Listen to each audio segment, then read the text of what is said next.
One-time member of The Models, professional musician and composer for the last 35 years, it's an absolute pleasure to welcome to the Australian Music Vault, Andrew Duffield. Welcome. Thank you, Jane. It's good to be here. Your career is incredible. I want to start at the very beginning. Your father was a foreign correspondent for the London Evening Standard, true? That's right, yeah. How did that happen? Look, my father was kind of an older guy when I came into the world. I guess he was 46 or something. He was. My mother was 18 years younger. She was a model that was visiting London with her father in about 1950 or so, and met my father over in London, and he was a very cool guy. He had been a foreign correspondent for the London Evening Standard. He'd covered a lot of the Second World War, and wherever he was stationed, which could have been in Cairo, he was based in Athens for a period of time. He after the war, he became involved in the Israeli-Palestine, the establishment of Israel, that conflict that was happening around, 48 and so on. He always claimed he was sitting on the toilet of in the King David Hotel in Jerusalem when it was bombed.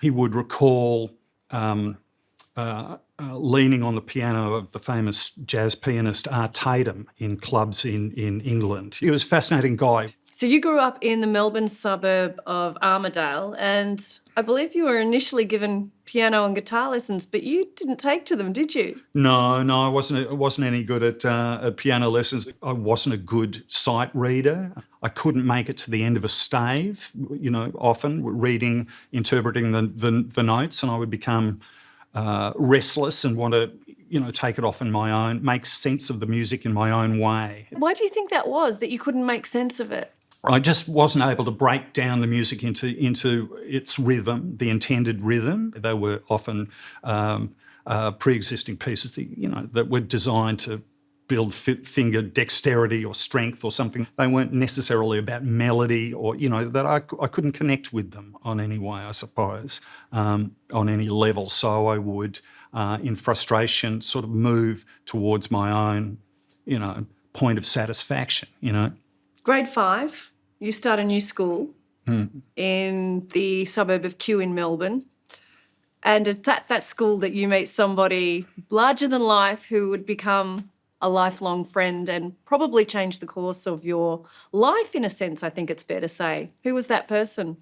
There was Ollie Olsen, Ian Olsen, as he was known, at school. Ollie didn't come along until secondary school at Trinity, so I had an established group of friends there, and Ollie was invited at the last moment to fulfil a role in a school play called The Parker Plan, and he had to do it at the very last moment, and he did a great job. It was fantastic, and he thought so too.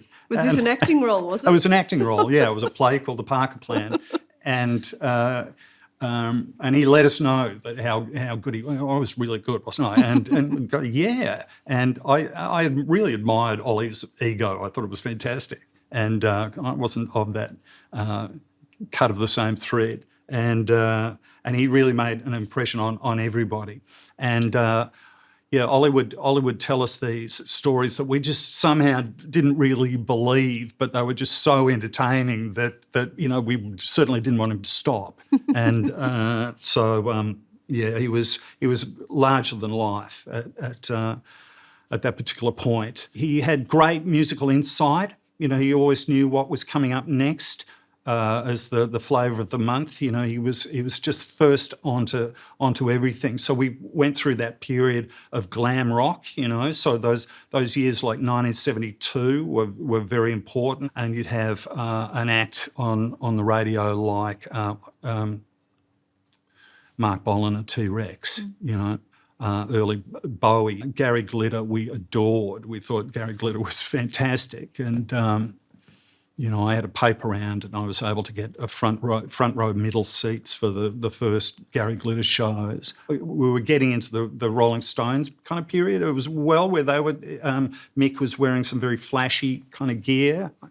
And so it was a really exciting time musically. And Ollie was kind of, pulling us all in that kind of a direction, I think, You became a regular visitor to Ollie Olsen's house in Blackburn and became almost an honorary member of his family. What was his family like? He had a much older sister who doted on him, Marianne, and she was into some really cool bands and stuff, hippie bands. Ollie's father, Peter, was very gruff, Norwegian man, and Ollie's mum was the kind of mum that everybody would want, and she would call, when Ollie and I were together, she would, call us her two Vikings, which felt like a great thrill. So where did your love of music come from, and how did you decide that you wanted my it to become a vocation? My father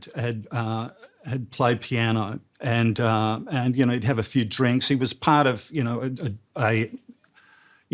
journalists love to drink, basically, and that was his kind of community back here. But he had a kind of a real job. He was a PR guy at an advertising agency called J. Walter Thompson in William Street, and two of the people that worked at that advertising agency were Judith Durham and Athol Guy, Is that right? From the Seekers, Wow.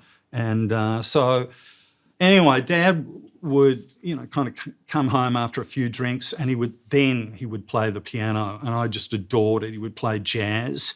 He had kind of little, quite fat hands that I would try and discern what he was playing. He was playing sort of jazz cluster, kind of clusters that I couldn't ascertain exactly what he was doing. And I adored what he was playing.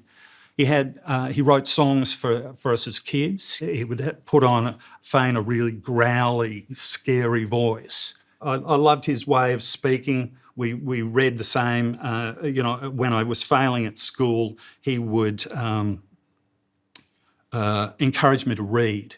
So we made a relationship through writers like Kurt Vonnegut, and who used a lot of very simple language often, or Tom Wolfe, or Hunter S. Thompson. We went to see Hunter S. Thompson do a kind of a Q&A at the Melbourne Town Hall. He was just there to speak.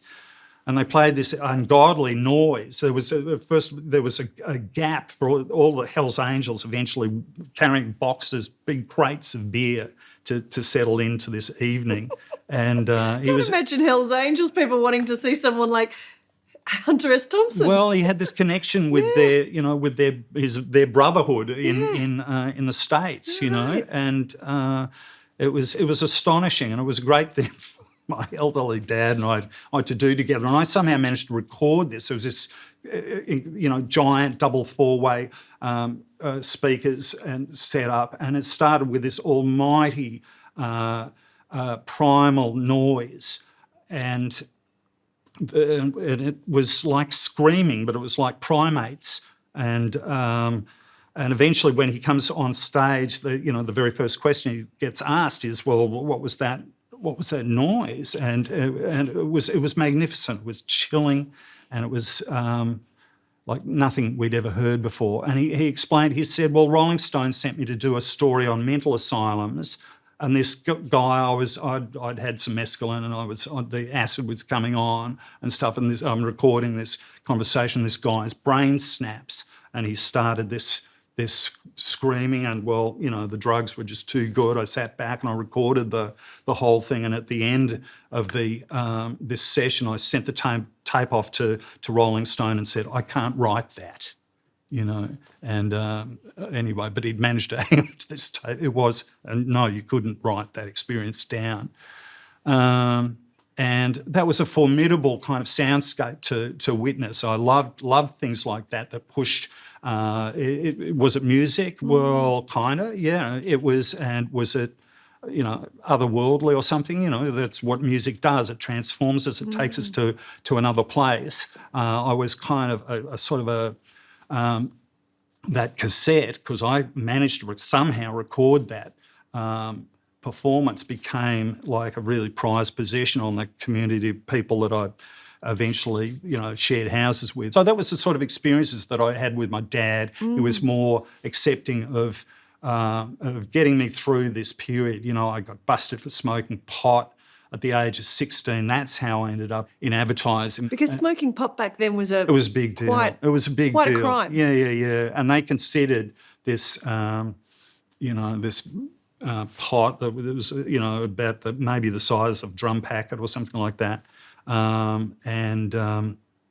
They considered it a trafficable amount, so that was added to the charges, And so I had to kind of announce this to my parents, and my mum cried. And eventually they sort of said, well, you're going to have to get a job now. I was already out of school. I was working in photographic labs. I was interested in photography. We grew up with a darkroom in our home, That was quite avant-garde.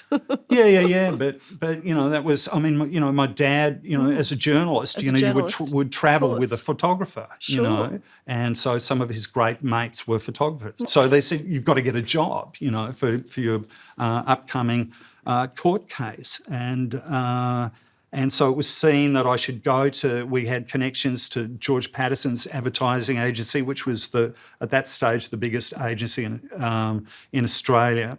I went to George Patterson's along with my folio, and I met a head art director and stuff, but I got a job in the dispatch department, and that led to me being promoted to an account executive, which is kind of, the account executive is the guy at an advertising agency who is the bridge between the creatives creating the work and the client. My father used to call them the empty suit department. It was like there were suits, but there was no one home there. Right. So they were not creative people.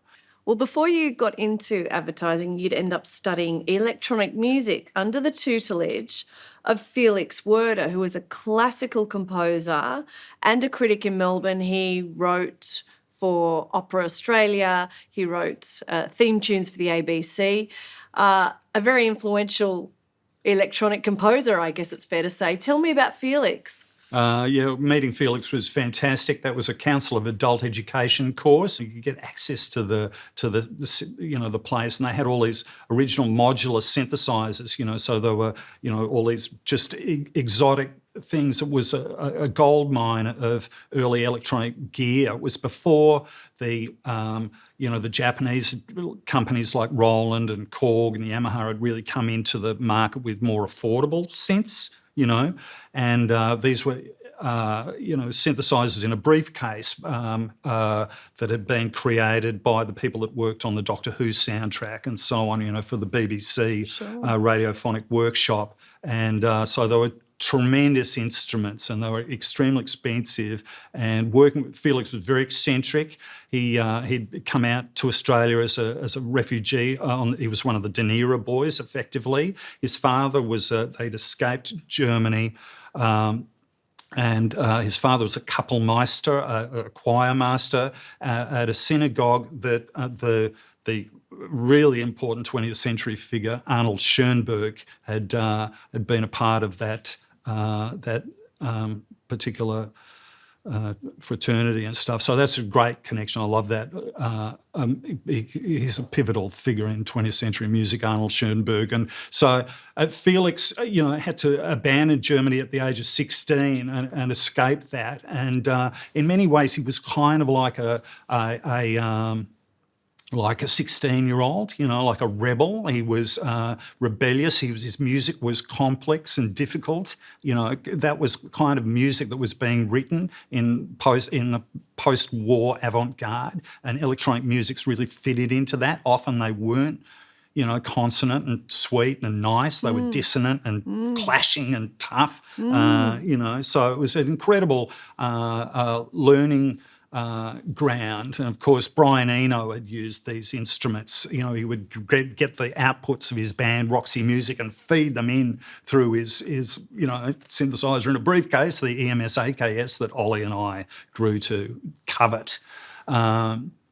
And feed the whole band through it, and what he called treat the band. So it was that was a great period, and yes, definitely that affected Ollie's and my lives forever.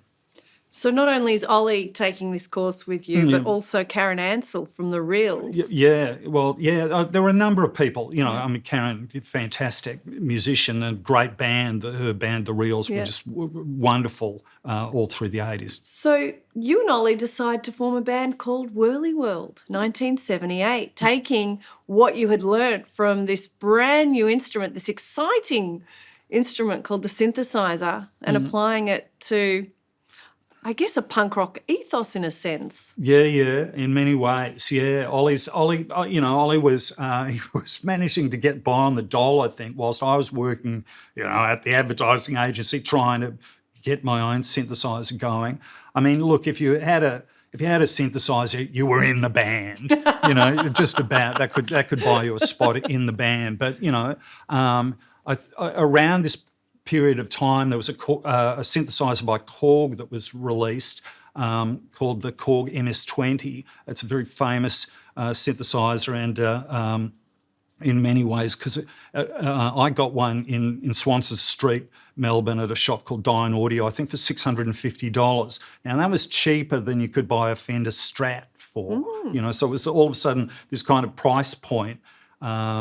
It made those instruments kind of affordable and attractive, and they were they had a proper keyboard fixed to them so that you could actually play in tune, unlike these other earlier instruments that we were using with Felix at the CAE studio that were more sound designy kind of material. So all of a sudden you could you could play these instruments kind of more melodically and put them together, in a band. Now, there were no sequences at that stage. Giorgio Moroder songs with those very sequenced bass lines and so on. That was all yet to come, So, but we were very interested in that idea of repetition and so on. If you wanted to do those kind of lines, those very repetitive lines, you had to physically play them, So a big boom, boom, boom, boom, boom, boom, boom, boom, boom, boom, boom, boom, boom, it was, and someone would have to hold that down, that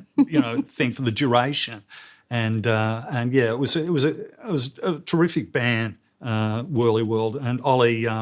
As you know, he wrote some tremendous songs. At that particular time, the band's name was Whirlywirld. I mean, honestly, what a fantastic title. He was just brilliant with song titles. He had this kind of astute eye for what was going on in the industry, and he was on top of all that stuff. We'd keep on top of it by reading the English press. You'd go into town on a Saturday morning and you'd buy the NME or Sounds that would have all the news from England and hence all around the world. And we were across that, and it was a very contemporary band. It's 1978. Punk rockers kind of infiltrated in Melbourne, in a sense, with bands like Boys Next Door. How did you fit into the whole Melbourne scene, and what do you remember about that time? The common interest in punk rock through independent record stores, bringing all those bizarre 7-inch records into Australia by these exotic English bands, English or German, wherever. New York, all of that stuff was beginning to pour in. Those magazines were of great interest to us all. There were gigs coming up, that were run by people like Laurie Richards or Dolores San Miguel and these other promoters that were just about that particular scene. So there'd be people from all over Melbourne that were interested in those kinds of all sorts of places, convening to listen to those bits of music. So I remember Chris Walsh and Gary Gray were a part of the band with Ollie, and I think that just came through a newspaper like Apply Here. We're looking for like-minded people, love the MC5 and the Flaming Groovies, whatever it was, and And so that was how people kind of got together and made those connections. By that stage, I was living with a guy called Tracy Pugh in Blanche Street, St Kilda, and yeah, he was a wonderful guy. Another,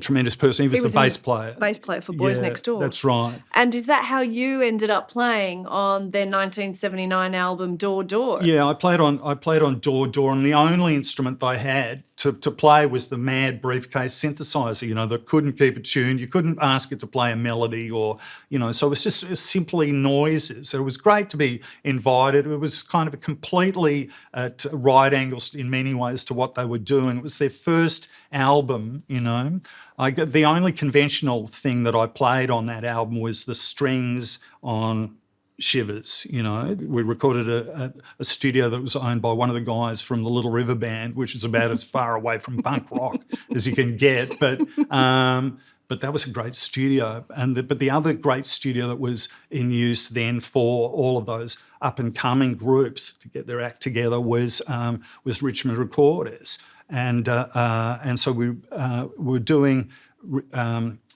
finishing. Shivers with Tony Cohen by that stage, and there was a string synthesizer on the ground, and it was discussed who should play this line for these strings to be introduced, and so that was my contribution to that song. Tracy Pugh sadly passed away. Yeah, was it? Oh, it was quite a bit later. Quite a bit later. Yeah, he became, that was the Boys Next Door, the Door Door album, and who, of course, they transformed to the Birthday Party. Tracy was a remarkable kind of cowboy, larger-than-life person, incredibly erudite. I know that Nick Cave misses him to this day, and, he sadly passed away, but not until 85, 86, I'm not sure. The Door Door thing was simply an experiment. It was simply playing on that, adding an element to the to the Door Door album. I don't think Nick Cave went near a synthesizer for another 20 years. Did it help their album? I don't think it did at all. It just confused the whole issue, but maybe that was the point. In the meantime, 1979, you meet Sean Kelly. I was living in Elwood, and I got a knock on the door, and it was from Mark Ferry and Johnny Crash from the Models, and they were losing their keyboard player, Ash Wednesday, from the extraordinary band Jab, and they were, interested to see whether I would audition with the band. I didn't, the Models were, I was aware of them, they were but they were a different, kind of scene. It's very, Do you remember the first time you went to the rehearsal? Well, I remember going to see the Models play their last performance with Ash Wednesday playing, and they were upstairs at the ballroom, and I mean, there were 1,200 people in that room, and they had an extraordinary following at this point. They'd started in 1978. They had the title. The Models came from the original bass player, this guy Pierre, who named it after a song from Kraftwerk. She's a model in a magazine. And we've been trying to live down the band's name ever since. Anyway, but. So I went to that show, and Ash Wednesday is a great synthesizer player, and he was just all over. He was performing on a synthesizer called the ARP Odyssey, and he was just making incredible noise. He was just fantastic, Ash. Anyway, so they were the boots that I had to kind of fill, and I went along to that rehearsal and met Sean, and. And Ash and Johnny, and just the four of us, and they had signs of going beyond the inner city scene, the gigs that were around that sort of dealt with punk rock, the Tiger Lounge, or the various gigs in town and Carlton. and so on. And so they had a booking agency, so there were gigs ready to go. Yeah. And it was like a real band, moving into that kind of pub rock scene, Do you remember the first time you actually played with the Models? Yeah. We did. My initiation was a pub called the Red Lion Hotel in Salamanca Place in Hobart. We did 3 shows down there to kind of get me going. We came back up to the Kingston Hotel in Hyatt Street in Richmond, up the road from Molly's house, and great pub. And our support band was this new arrival from Perth called the Scientists, with Kim Salmon. So that was a heck of an introduction. And so that was the beginning of it. In 1980, Models released their first single, Early Morning Brain. It was a simple punk rock song with a lot of bleepy electronics on it. Yeah, again, it had the AKS playing on it. There's this like really fast little sequence of going, it was a song, it's called Early Morning Brain, brackets, is not the same as sobriety, close brackets. So it was, so it had this, like a hangover, it had noise in it. And it was recorded live at the Tiger Lounge in Richmond, and so it was very haphazard. That was a flip. Is that the one that we did with the Boys Next Door on the other side? Correct, Yeah, yes. right. Did you have a vision? Did Models have a vision of where they wanted to go, or were you just happy to be playing this avant-garde yet simple at the time music? Look, the songs were very poppy, and there were a number of songwriters in the band. Mark Ferry, the band's bass player, had played with Peter Lilly and with Stephen Cummings and the Polacco Brothers, and he had a songwriting approach all of his own that he would contribute to the band as well. Look, it was always a disparate band. It wasn't like the grammar school kids from Caulfield, being the Boys Next Door, playing together. It wasn't like the Ferris Brothers, who formed In Excess. It was a bunch of people that were just came together because of the idea of punk rock, new wave, whatever you want to call it. It was always a bit chaotic. It was a difficult band to market, Who are we? What are we? There's perennial questions that we still ask. In 1980, you support the Ramones. Yeah, What was that like? That was a remarkable thing. So we did 2 nights at Checkers nightclub supporting the Ramones, so me and Hello, oh my goodness. And then a gig at what they called the Hellenic Club in Canberra. And then as a punter, I remember going to see them play La Trobe Uni, I think, on the Friday night, not with us supporting, but just able to go and enjoy them as a band. They were the key figures, this idea, this collision of punk rock and electronic music happened for me was the Ramones in New York and Kraftwerk in Germany. Yeah, right. This kind of, they were both kind of comic book bands, they both looked like cartoon characters or something. We adored both of them, and the what you would call the post-punk scene in Melbourne was kind of a collage of those two ideas of electronic music and punk rock, these two ideas of approaching musical freedom, you didn't need any, I could use my first grade's, limited piano technique or something to bang out these kind of songs. And it was a really great period, and it had a kind of an ethic to it as well. The idea was that everybody should play. The idea, and as you've spoken about with Ollie, the little bands and so on, they were people that couldn't play musical instruments. If they could play a musical instrument, pick up one you couldn't play and bang that. And you're in the band. Yeah, you're in the band. And so, it felt almost like an altruistic goal that was your mission, was to say, if I can do this, you can too. DIY ethic, which is very punk absolutely. rock. Yeah. Your debut album, Alpha Bravo Charlie Delta Echo, is Foxtrot Golf, is released November 1980. But it's the EP Cut Lunch afterwards, which features Two Cabs to the Toucan and Atlantic Romantic, that goes top 40 for you. Yeah. And again, you mentioned the cartooning. I mean, Two Cabs to the Toucan as a music video is all cartoon and stop motion photography, which again you were dabbling in at the time as well. Yeah. I mean, the clip made by Ray Argall was his partner was an animator, and they were a group of people, film editors and so on, that were working together to, one of them produced a tremendous little film of moving around inside the ballroom through, strangely enough, the models are performing, but you never seen. It's just a look at the audience. It's a wonderful film with a soundtrack by a band called Equal Local. But so that was the collective that were making the clip, and they were great people, and that led to the first film soundtrack that I got to do in '82. Let's go back to Two Cabs to the Toucan. Yeah, Two Cabs. Was that a cut and paste effort on the lyrics? Well, that's that's Sean.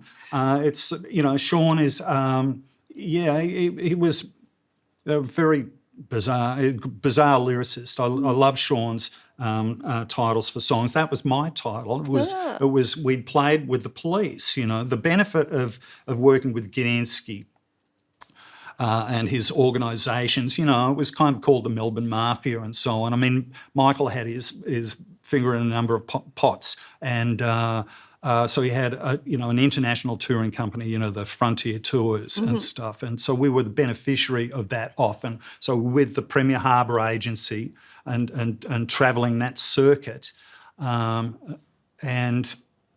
we would, we were lucky enough to score supports like that with a band like the Police, and that was how we got offered a recording contract with the A&M Records Europe, this based in London, and the Cut Lunch 10-inch EP, not a 12-inch, but a 10-inch EP, which fit 6 tracks. Well, they were just demos. They were just meant to be demos to send over for our next record, which would become Local and or General. Two Cabs to the Toucan was, we did our show at Memorial Drive in Adelaide. We thought we'd go and celebrate after the gig. It was the biggest show that we'd done up until that date. And how would we get, where was the place to go in town? It was a club called the Toucan. And what would we need? We'd need two cabs to the Toucan. Exactly. There you go. So Sean just riffs on that idea, of pontificating about how will we get there, I've always wondered what that song was about. Yeah. Fantastic. So I don't know how Tel Aviv ends up in there, but, You mentioned Local and or General, an incredible album, 1981 that came out, included the title track, which still to this day stands up, as well as Unhappy. But it's 1982 that James Freud joins the band. That's right. Do you want to talk about that? Look, we'd been through a number of different lineups, and drummers were coming and going, and eventually Mark Ferry left the band, and James had been working with Gary Newman over in England for a long time on an album that I don't know whether it ever came out or not, but James returned to Australia and was just kind of hanging around and stuff, and Sean and James were mates from school. They'd been to school together and formed bands prior to that. The Spread or the Teenage Radio Stars was, and before they kind of, they're both kind of strong songwriters in their own right. So they went off and did their own thing. James was a kind of he kind of had his own career going at that time. So it seemed like a really unusual thing. And was it going to be how happy would James be just playing bass guitar? But yeah, he joined the band, and I think we recorded with Lobby Lloyd. That was our first project with James playing bass. So 1983, you start working on The Pleasure of Your Company. Yeah. Which would become a landmark album in Models canon. Yeah. and a very hip and happening producer, Nick Launay, who had just worked with Midnight Oil on 10 to 1, comes on to the fold. That's right. And this was to be the big one, I guess. And so, Mushroom really, threw some money behind it. The project with A&M, came to an end after one album. It was a very good local and or general album. And so we kind of regrouped. There was one tune on it that particularly stood out and that people thought this song has real potential. With the Models hadn't lived up to expectations. We were always gonna be the next big thing, and it hadn't happened. We were still, getting our act together in many ways. I loved the Paul Kelly interview with Australian Music Vault, where he describes, his feelings about his first couple of records. I know Nick Cave would feel the same way about his, and we felt the same way about our product, that we were yet to go, this is the group. Right. And Nick Launay really cemented that for us. He was an extraordinary, British, engineer, a couple of years younger than us, geeky guy, and it was an amazing relationship that we were able to strike up with Nick. Although we'd worked with Tony, we loved Tony. This was Stephen W. Taylor in England for local and general, but Nick Launay was absolutely next level. And you bring a song to that recording session that you were working on, which at the time was called Gag Bag. Gag Bag. And was your attempt at perhaps trying to emulate Stevie Wonder's Superstition. Yeah. Didn't quite work out that way, however, it was a massive hit. It was called I Hear Motion. Yeah, that's right. So, it's a funny thing to say, well, was the technology, that initiated that, but in some extent it was. It was a synthesizer from America that Gadinsky brought back to Australia for us after we signed with A&M Records, and it was called the Prophet 5, and it could play 5 notes at a time, which was unique. Wow. Previously you could only play a single note unless you had lots and lots of money. You could only play one note at a time, monophonic synthesizers, and this was a polyphonic synthesizer.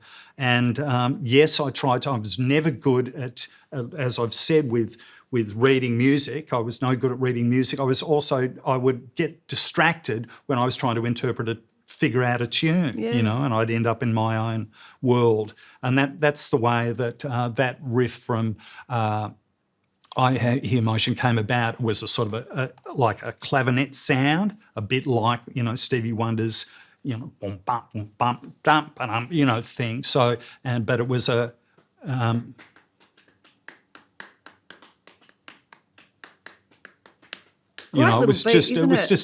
it's kind of, and when I'm trying to explain it to people, it's kind of like playing the bongos, where you use the front of your hand and the tips of your hands to play it, and that's how the keyboard line works, and it feels somewhat like playing the drums. And Sean would sing the song, and he would have a lyric that would go, "When it is Christmas for everyone else, I feel like I've missed an appointment." And when it is Easter for everyone else, I feel like I've missed an appointment. And Sean would just mentally run through his head, on stage, thinking of other public festive occasions and stuff, and Thanksgiving and things that didn't belong in Australia, and that was say happy birthday, say happy new year. Yeah, all those lyrics didn't come out until in the studio.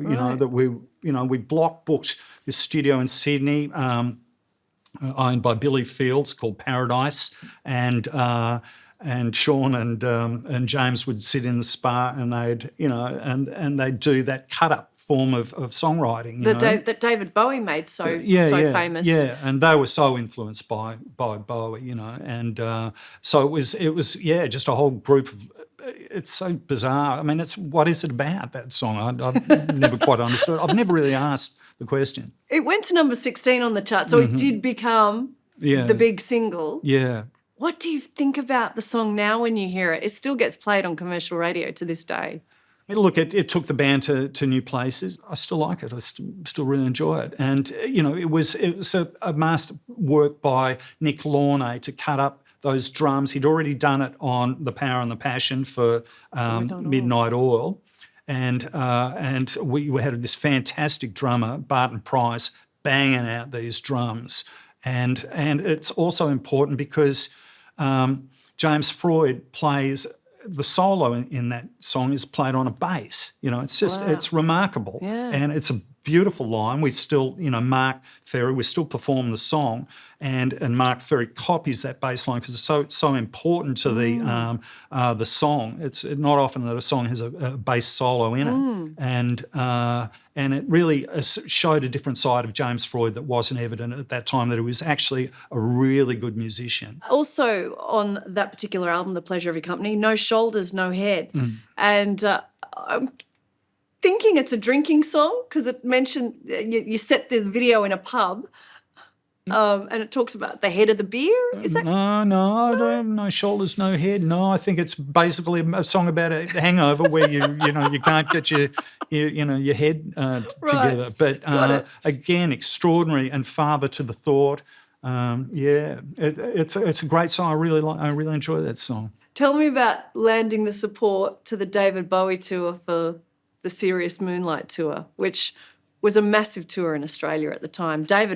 Bowie was massive. Yeah, he really was. He was the biggest act in the world with that Let's Dance period, and there was an extraordinary tour that played to 350,000 people or something. What do you remember about that tour? Oh, it was a remarkable tour to do, playing places like VFL Park, which doesn't exist anymore. We'd started with 3 shows in Perth at a venue that held 7,000 people. I think was their entertainment centre at the time, and we got to do 3 shows. I think it was them, getting their act together for that leg of their tour, a big world tour. And we moved across to Adelaide, played the Adelaide Cricket Ground and so on. We had a day off in Adelaide, and it was James Freud's birthday on this day off, the day before the show. And I'd fallen asleep in the afternoon, and I woke up and everybody had gone out, and they were clearly celebrating James' birthday somewhere, and I kind of wondered, well, where have they gone? And there was a nightclub at the Adelaide Hilton, and I thought, I think there'd been some talk of that and stuff. So I went to the Adelaide Hilton, and I came to the desk there, and they said, well, who are you here to see? And I said, look, I'm playing with this band, The Models, and we're supporting David Bowie. And the woman moved her list down and said, the 25th floor or something. So I thought, those bastards, they've found some, they're having an audience with Bowie, and they've left me out of it and stuff. And I went up to this suite on the 25th floor, and I got into a conversation with a guy at the bar there who was the security guy for the Who, and they were just incredible people. And down on the floor, sitting cross-legged on the floor, was Bowie, and he had, and there was, party fillers, they had the local modelling agency or something. And I thought, I'm going to go and join in on that, I think, and so I walked over there, sat down, and I fell asleep. And Andrew! I know. An audience with Bowie, and you fall asleep? I fall asleep in his, in his presence. In his presence, and this is true. I woke up, I'm telling this story for the first time, and the room was gone, it was empty, and it was just, and the cleaners were in the room. It's just a dreadful story. Unfortunately, if I have a few drinks, I just fall asleep, and I fell asleep in Bowie's company, and I think he just said, "Okay, let's leave this guy be." And oh man, what a terrible story! We might cut that out. Who knows? Were you able to tell the rest of the band that you'd been in the presence of Bowie? I don't even know that I revealed that. I'm not sure. But look, they were a wonderful band, like the musicians from, who'd played with Philip Glass, all sorts of, the Tower of Power horns. And, it's an extraordinary group, people from Chic, all sorts of things. And it was a great honour. When we played at VFL Park in Melbourne, it was a gorgeous-looking show. And it used Very lights, which I'd never seen for the first time, those motorised lights that are just a part of, everyday, stage shows, but it blew our minds. At this point, are your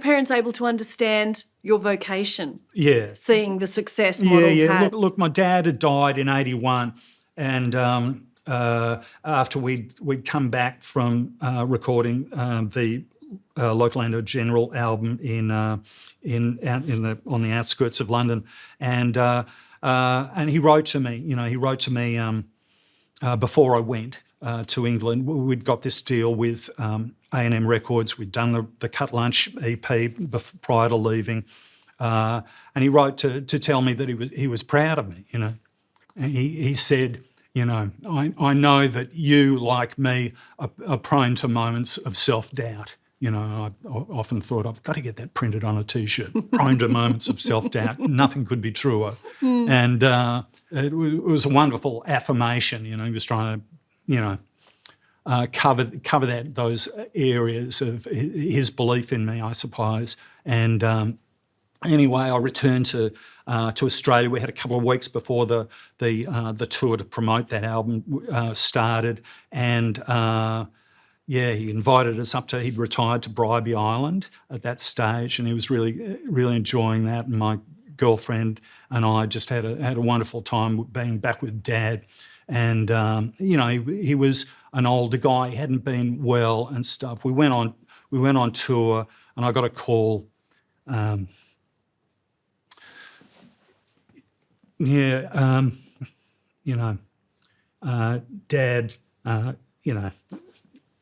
died, and I'd really like to say this a bit better than I am saying it. It had been a Sunday, and normally Dad would have a nap in the afternoon and get up to watch Countdown on a Sunday, as every Australian did in those days. And he didn't wake up, and so I. We carried on with this tour, and the show must go on. That's the kind of ethic, of course, in showbiz. We did a gig at the Playroom on the Gold Coast. It was one of those shows where you don't go until 1 a.m, and I had to finish the show and get into the hire car and get myself to Brisbane Airport for a 5 a.m. flight back to Melbourne, and I crashed the car. And I went off the side of the road, and a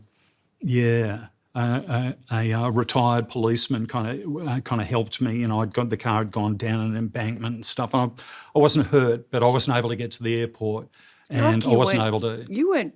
Yeah. Anyway. You weren't able to get. I wasn't able to get back funeral. I wasn't able to get back to Melbourne for whatever reason, I didn't get in till 6, and I was meant to return to play that night in Queensland and stuff, and I couldn't do it, and I missed my dad's funeral, and that really affected me enormously. He was a mate, and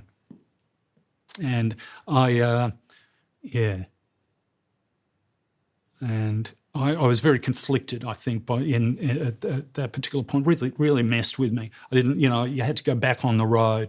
One of a bunch of blokes who don't understand their feelings or something like that, but, not in touch with one another. You're just stuck in a hire car doing these miles and kind of trying to process that stuff. And I didn't deal with it, very well. I kind of thought, I don't know. Did you resent the rest of the band for not understanding how you felt? No, not at all. I just wasn't able to get in touch with my feelings. You know, a lot of times with death, you can understand it on one level. You know, you know what's happened and so on, but you know, you haven't processed it in another way. And so I started developing great anxiety at that time, and at times I kind of left the band. You know, I left the band for small periods. I thought, oh, that's the solution, and you know, but which it wasn't. But I gave myself a really hard time. But so Dad had kind of felt that you know, as far as he was concerned, you're going okay, you know, and so that was great. But I needed him, you know what I mean? And so.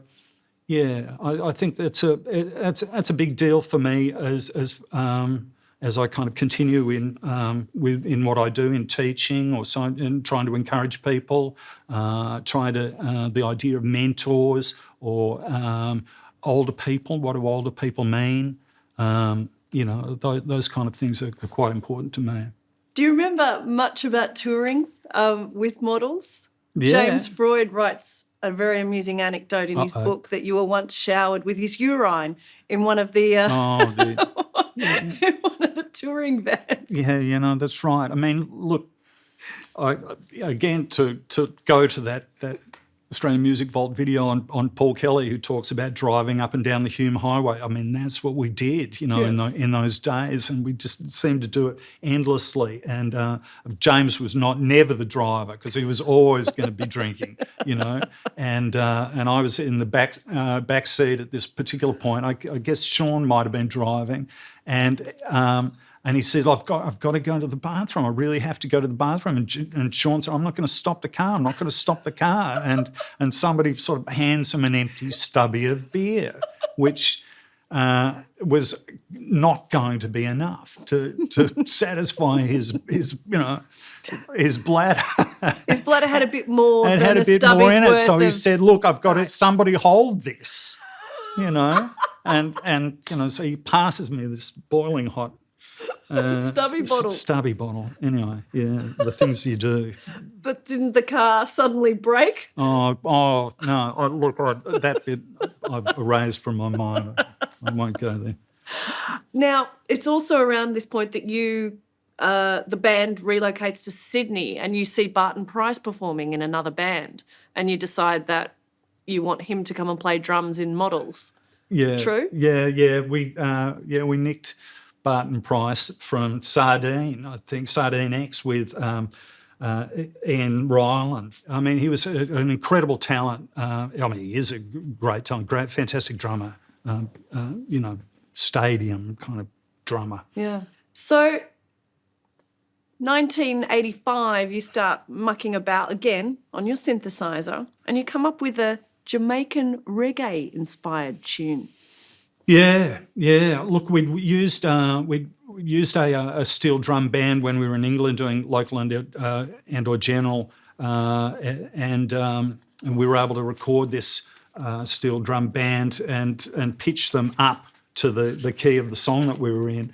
Anyway, I'd been working, mucking around with, you know, new techniques. You know, I think that songwriting is a little like fishing. You know, you know, when you're composing music, you're just waiting for things to come to you in some sense, and you get that's when you do the work.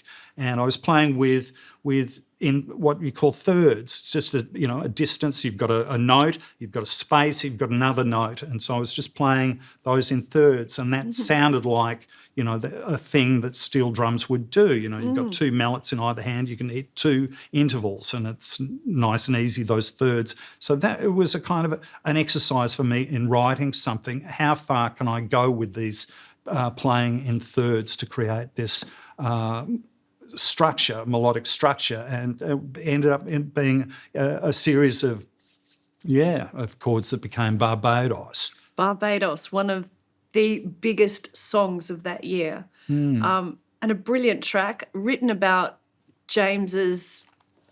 I guess he was struggling with alcoholism at this point. Would that be fair to say? By that stage, yeah. I mean, I think everybody pushed it pretty hard. Yeah. And yes, yes, James had problems with alcohol, and they became, he later used those words from Barbados as a title of his book. It was not until much later that it had catastrophic effects for him, his alcoholism. It was many years later, really. I left the band after Barbados, Why did you leave the band, Andrew? At this stage, we'd been through the Pleasure of Your Company recordings. We'd done Big on Love with, prior to that with a producer called Reggie Lucas. And in fact, we did the demos for Barbados with Reggie Lucas. That's how the song started. He'd been a part of Miles Davis's band on Bitches Brew. He'd worked on Killing Me Softly with Roberta Flack. He'd done Over the Border for Madonna and so on. And he felt like a holiday in Australia. So he came out and we did Big on Love. We did the demos for Barbados and there was a Fairlight in the studio, Sing Sing South, which we both know very well as a sound studio. That's where we started Barbados, and they happened to have a Fairlight there, and we composed Big on Love on that instrument at the same time. James, in particular, felt the band needed direction, that we hadn't hit had the success yet that others had. The Models had many bands. We had Paul Kelly, as a support act, in our career. We had all sorts of groups, and everybody, the Sunny Boys, the Church, all these groups that just seemed to be a talisman or something if you played with the Models. Well, you could do really well. And they seemed to shoot past us. Flowers were the kind of our opposite number in Sydney. In Excess became our opposite number. And of course those bands became huge, and we were still sort of on this kind of weird, quirky band, this idiosyncratic band. People would use those terms to describe us in the absence of anything else, because we were a bit all over the shop. We had 2 songwriters, maybe 3 songwriters, Mark Ferry, 4 songwriters. It was the drum, Johnny Crash contributed, all this disparate ideas, confusing, song titles and album titles like Alpha Bravo, Charlie Delta, Echo Foxtrot, Golf. They're a mouthful. We are, an unconventional band, and we were at this stage we were unmanaged. We just had a tour manager and that we would hire. And we were able to tour and actually make some money. Put some money in our pockets for the first time. It was incredible. And but James thought, no, we need management, and we, ended up going along to the Hilton in Melbourne one day, and Boy George was staying there. Culture Club were on tour, or he was doing a promotional tour for them or something, and we couldn't get in. They thought we were just kind of fans or something. Anyway, no, we're here to see Chris Murphy. And so Chris Murphy at the time is In Excess's manager. Yeah, that's right. And he was interested in managing the band. He has this spiel. I didn't think it was the right idea. I felt like that was a What did he want to do interest. with Models? Well, he was going to manage the band, and I can't remember any particular spiel that he gave. I mean, obviously he was incredibly successful with In Excess, and could he repeat it twice? I don't know. And I looked at the contract and I didn't like the contract. It was too expensive. The percentage is too high. I would argue still that at that percentage you can't return money to the artist. Unfortunately, you're in a group, and decisions are made as a group. So the rest of the band disagreed with you? Yeah, they did. Barton came on board with me. We had our own version of the contract made up. It wasn't a different breakup than Sean or James, but it did have different release terms and and so on, different qualities to it that I don't, for some reason or another, James in particular didn't feel that, he felt that, oh no, we'll upset Chris or something if we were to query the contract, terms. Right. And so we ended up, so clearly we just were off to a bad start right from the word go, Chris Murphy and I. I just disagreed with many of his beliefs, and we went from being able to finally sort of fly from, rather than do the Hume, we could fly to a gig, or a series of gigs in New South Wales, and that all went out the window because, frankly, he was too expensive. At the end of a tour that finished on Australia Day in 1985, it was kind of odd to see Chris Murphy backstage at the Pier Hotel in Frankston. He was very much a Sydney-sider, if not, travelling the world at that particular point in his career. I thought that was really strange. And he presented me with an APRA check. Now, an APRA check was for performance royalties, that you get. And it was going to be good because it was going to be a big check because we'd done the Bowie tour, for example, the year before in 1983. I thought, well, how did he get that? That's really peculiar. It should, it should come direct to me. It was very, very peculiar. And we did the show. Chris Murphy was no longer there, and Sean took me, backstage, and he said, "Look, we feel that we're all working in one direction, and you're going in another."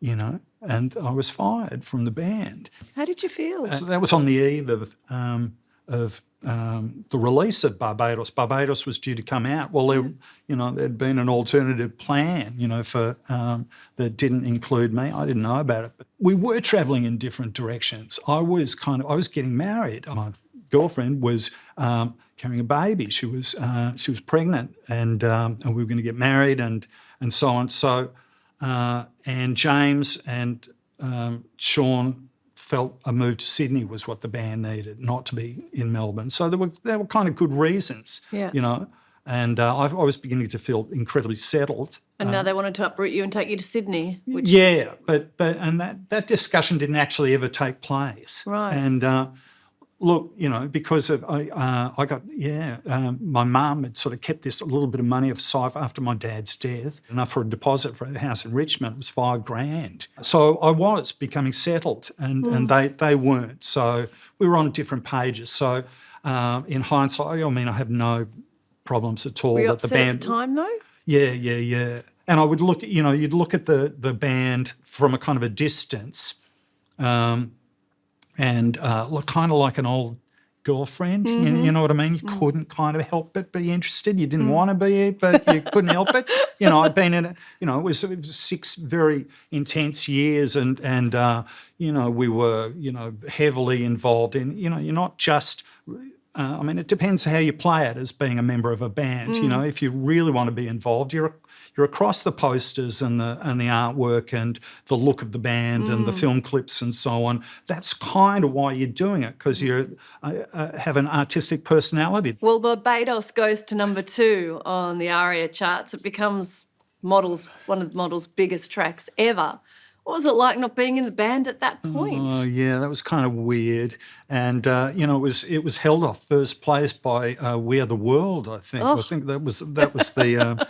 that was the track at number 1. So yeah, that was kind of maddening. But it was a different production style for that tune. Mark Opitz had really pulled the song apart and made it what it is today. Yeah, that's right. And that was the beginning of a very distinct change in the band, that instead of these quirky keyboards and all that kind of strange Andrew Duffield stuff, that it became much more streamlined pop. And a lot of the audience found that quite divisive, to be honest. They James began to come to the fore. It was the first single with James as the lead singer.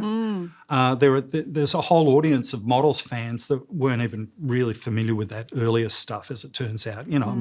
Pop kind of reinvents itself every couple of years or something. So yeah, that became a kind of a new stage of the band. James really came to the foreground, and the band had changed. Would it have suited me? Could I have existed in that kind of group? I don't think so, really, you know? Well, you would actually go on to work with Sean Kelly again in 1989 in the band Absent Friends, which also featured James Valentine, the Models, saxophonist, and Gary Beers from In Excess. Yeah. What was that like? How did that come together? Because you and Sean obviously stayed in touch after you left the band. Look, my wife died in 1987. Let's talk about that. Yeah. Because you mentioned earlier that she was pregnant with your son. Yeah, that's right. And she died when your son was 21 months old. Yeah, that's right. I'd moved into a whole different area. We had a home together. Eddie was born on 21st of May in 85 that year, that Barbados had come out. So that was kind of happening at the same time. So, my issues with the success of Barbados or otherwise were, comforted by those kind of new things. And we moved into different things. I met a guy. I was asked to do a single about wrestling. If you were born in a particular point in time in the 60s, you had to watch this wrestling show on at midday on a Sunday called World Championship Wrestling by a very funny American commentator, Jack Little, and there was a tribute done to him. Met this recording engineer, and we started doing advertising work together as well as that particular single, and we became very successful. I could not be happier. I loved working in the It's amusing that you got into advertising jingles, Ironic, something your isn't it? father... Yeah, exactly. And my mother's family had also had a big part in advertising and stuff. So yeah, it was ironic that should be an outcome. But Phil and I started doing work together, and we started working on jobs that were not dissimilar to the idea of I Hear Motion. We'd moved into sampling technology and stuff by those times, so I'd end up doing jingles as well as some very... What were some of the jingles that you remember? Would we know some of them?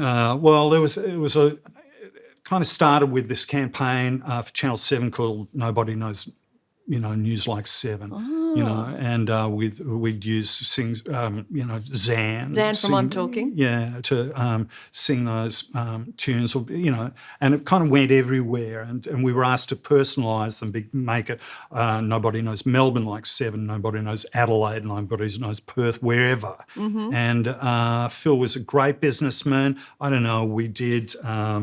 Cadbury's chocolate was a big deal for us. We worked for McDonald's with that's why everyone around the world keeps saying it's Mac time now. We do versions of the Singapore Airlines theme. We do work for everybody. Wow. Ford, Subaru, SBS, Qantas. Strange the Ants Pants commercial. I don't know whether you're familiar with that one. Sycam Rex. Sycam Rex. That was one of ours. And so it was a very successful, all of a sudden I was, not dependent on record royalties. I wasn't pissing in the wind, if you like, as you do in the music industry. It was steady work. Steady work. I loved being in the recording studio. When, at the day that my wife died, Phil and I we were going to the first shoot of a new version of Countdown. They would Countdown Revolution. Yeah, that's right. We did the theme we'd been asked to do work for that, and we kind of based it, strangely enough, on this idea of a Ramones tune off the End of the Century album. We'd done this theme, so we were there for the shoot. My wife, had been doing an acting course, and with Deborah Lee Finesse and various other people, and they were having an end of course party, and anyway, so it was this big night. It had been my birthday 5 days prior and stuff, and she accepted a lift home from that party. And she was killed in a car accident in the car. She shouldn't have accepted the lift, and so that changed, my world. It was sort of like a peak. It was like I'd got my shit together as a person. I was more settled. I was grounded. I was working on my own solo album, the 10 Happy Fingers album, and life was kind of, I was really in a fantastic place, and this beautiful, she was only 24, it was truly, truly tragic. So how did you? So that's how get Sean back from that? got back. Sean got in touch. So we hadn't had anything to do with one another really. I mean, the models have been busy and so on, but they, anyway, I think they'd broken up by that stage. Sean came down, we reconnected, and And so the Absent Friends project. Absent Friends about was, it people in pointed your to life those that things. Tracy were Pugh missing, and yep. obviously Cassie and your father. many others, and my father, and other deaths that happened all through that. The 80s were basically my 20s, and death just seemed to be a recurring theme. Recurring theme. People using drugs and dropping dead. All sorts of stuff would happen. It was in many ways a really tough time. It's meant to be a time of kind of personal, coming together or something, a maturation, and it was a struggle for me with death and things. So Absent Friends, being able to call the band that was a sort of an honour, an homage in some ways to some of those people, and Gary. Beers coming on board with that. I mean, around that same time, Ollie was doing projects with. I mean, Michael Hutchence was doing his own projects, independently. So I guess Gary had his feelers out as well. If you can do something, Michael, I'll do something as well. And that was the Absent Friends project. And it was very successful. A lot of ARIA awards, great chart places. Yeah. Of course, the wonderful vocals of Wendy Matthews. I guess Brilliant we realised what an absolute star she was. Yeah. After that, you went into teaching? Kind of much later than that, I mean, the advertising thing lasted for 18 years, And you were a single father bringing up... I was a single father. Oh, no, I met a someone by woman. I kind of, we created our own kind of Brady Bunch, if you like. Well, a microscopic Brady Bunch, so I inherited a daughter, and that was great. And our son, so it was hers, mine, and now ours. So what happened after that? Yeah, so Duffield Canahan was this really successful company years. until 2004, and Phil wanted to do something different. We went our separate ways. I'd always felt really. I had those lingering self-doubts about my musical ability and so on, that I felt that I could be a better composer if I did some study. And so I did some odd courses at the VCA down the road here. I got asked to do an honours degree in musical performance, which is kind of ironic because I was, I'd done so much performing, and but it terrified me. I was mystified by the process, and so that was great. It was a wonderful experience. I was able to do all of that kind of stuff, and that got me moving. I was asked to teach at the VCA. Wonderful. Which brings us to 2010. Models are inducted into the ARIA Hall of Fame. Yeah, you get to play with your dear friends again on stage. You play I Hear Motion. James Freud sadly missing from that performance and from receiving the ARIA Hall of Fame. Where was he? Look, he was back in Melbourne. The awards were held at the Hordern Pavilion in Sydney, and it had been, tossed backwards and forwards for a long time. Would he or wouldn't he be able to appear? And why was that tossed back? I think he felt some discomfort that it was going to include everybody. It was going to have a broader, acknowledge more of the members of the band. We went through a whole bunch of people. I think there were 14 people or so on that had played in the band over its main career bit, and I think he felt that he felt awkward in his place within that. And we weren't able to kind of resolve that. He couldn't travel easily. He was highly anxious. He had a problem with alcohol and travel. it was going to be a struggle, and eventually he decided not to come. And which, of course, is, really unfortunate. And some weeks after the arias, he died. It highlights to me that alcohol can become a disease. He adored his wife, he adored his two boys, and but it really had a hold on him, and it took precedence, unfortunately, for him. When was the last time you saw James? Oh, look, we saw each other sporadically. The Models have done some unreleased recordings in the 90s, but we'd catch up. We did a show at the Museum of Modern Art in Sydney in the year 2000, and James was standing side of stage about to go on, and he was a prankster, a trickster, and he'd say, we're about to get on stage, we're being introduced or something, and he said, look, we're about to go on stage for the first time in 16 years together, and you have to start with that riff from I Hear Motion. How do you feel about that? And, so, he's always taking the piss and, trying to, get under your skin. And he was good. And he had other projects going, Beat Fish and so on, with Martin Plaza, all that kind of stuff. And look, it was a great shame that happened, and that kind of schism, this kind of idea, this problem with the band as being two entities, the before and after James, kind of who is the band? It confuses audiences still, and where we should have dumped the band's name 100 years ago, and come up with some new way of dealing with it perhaps. But there you go. What did it mean to you to be inducted into the ARIA Hall of Fame? Yeah, it was a great acknowledgement and a kind of a coming together of those different people. And there was Roger Mason, who kind of took over from me in the band. Yeah. He was a part of the of that night.